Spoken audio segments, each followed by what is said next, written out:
Medals సాధించి ఈరోజు క్రీడల్లో వాళ్ళు అత్యున్నత స్థానంలో ఉంటే వాళ్ళకి ఎటువంటి అవకాశాలు కల్పించట్లేదు. ఇప్పుడు ఈయన కొత్తగా ఈ క్రీడను పెట్టి అందులోంచి ఆణిముత్యాలు నేర్తాడంట. అతను మాట్లాడుతున్న ఒక్క మాట కూడా ఏది కూడా ప్రజలకి నచ్చట్లేదు. వాగ్దానాలు చేయడం, వాటిని నట్టేట్లో ముంచేయడం, ఎవరికి కూడా ఎటువంటి అభ్యున్నతిని ఇవ్వకపోవడం. ఈరోజు మన అంగన్వాడీల స్ట్రైకులు చూస్తేనే తెలుస్తున్నది. అలాగే ఆశా వర్కర్లు బాధపడుతున్నారు, టీచర్లు బాధపడుతున్నారు. ఎటువంటి ఎన్నికల్లో చేసిన ఎటువంటి వాగ్దానాలని చేయకుండా తుంగలో తొక్కేసిన ముఖ్యమంత్రి, ఆర్థికవేత్త, తను ఎలా డబ్బు సంపాదించుకున్నాడో అన్న ఆలోచన మాత్రమే చేసిన ముఖ్యమంత్రి అని ఈరోజు ప్రజలందరూ చెప్పడం జరుగుతున్నది. అటు చంద్రబాబు నాయుడు గారు కానీ ఇటు పవన్ కళ్యాణ్ గారు కానీ చెప్తున్నది ఒక్కటే, మనం ఈ ఎన్నికల్ని చాలా ప్రతిష్టాత్మకంగా తీసుకోవాలి, చిత్తశుద్ధితో పనిచేయాలి. ఉమ్మడి అభ్యర్థి ఎవరైనా నాయకులు నిర్ణయించిన తర్వాత దాన్ని శిరోధార్యంగా భావించి కలిసికట్టుగా పనిచేయాల్సింది మన కోసం కాదు, మన రాజకీయ లబ్ధి కోసం కాదు, ప్రజల కోసం, రాష్ట్ర అభివృద్ధి కోసం అని వాళ్ళు చెప్పిన ప్రతి వాక్యాన్ని నేను నమ్ముతున్నాను. ఈరోజు పవన్ కళ్యాణ్ గారు నా నాయకత్వాన్ని నచ్చి ఈరోజు నెల్లిమర్ల నియోజకవర్గంలో జరుగుతున్న సమస్యలపైన నాకున్న అవగాహనని ఇష్టపడి కార్యకర్తలు ఎంతమంది మనకి సపోర్ట్ చేస్తున్నారో కూడా ఈరోజు చూడడం జరుగుతున్నది. ఎందుకంటే మన ప్రారంభోత్సవం రోజు కూడా అశేష సంఖ్యలో ప్రజలు విచ్చేయడం జరిగింది. కాబట్టి దాన్ని ఆయన మెచ్చుకొని నాకు ఒకవేళ అవకాశం ఇచ్చి ఈరోజు నాకు సీట్ ఇచ్చినా కూడా తెలుగుదేశం నాయకులతో కలిసి మేము ఈ సీటుని వైసీపీకి వ్యతిరేకంగా పోరాడి సాధించుకొని ఈ ప్రాంతాన్ని అభివృద్ధి చెందే దిశగా తెచ్చుకోవడానికి మేము పూర్తి సన్నాహాలు ఈరోజు చేసుకున్నామని కూడా నేను చెప్పడం జరుగుతున్నాను.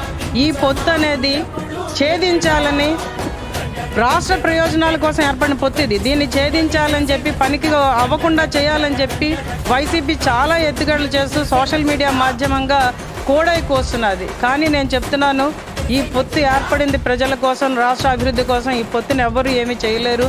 మీ నాయకులం కూడా దాన్ని చాలా పట్టుదలతో తీసుకొని వైసీపీ వ్యతిరేకం ఓటు చీలనివ్వకుండా, వైసీపీకి ఓటు పడనివ్వకుండా దాన్ని జాగ్రత్తగా చూసి ప్రజల అభివృద్ధి కోసం మేము ముందుకు వస్తాం. ఎందుకంటే ఈరోజు ఎవరిని తీసుకున్నా, ముఖ్యంగా పేదవాళ్ళని తీసుకుంటే మాకేం చేశాడమ్మా, నవరత్నాలు అనేవి నవమోసాలు, మమ్మల్ని నిలువున ముంచేసింది ప్రభుత్వం అని ఈరోజు చెప్పడం జరుగుతున్నది. ఖచ్చితంగా మేము దాన్ని ముందుకు తీసుకెళ్తాం.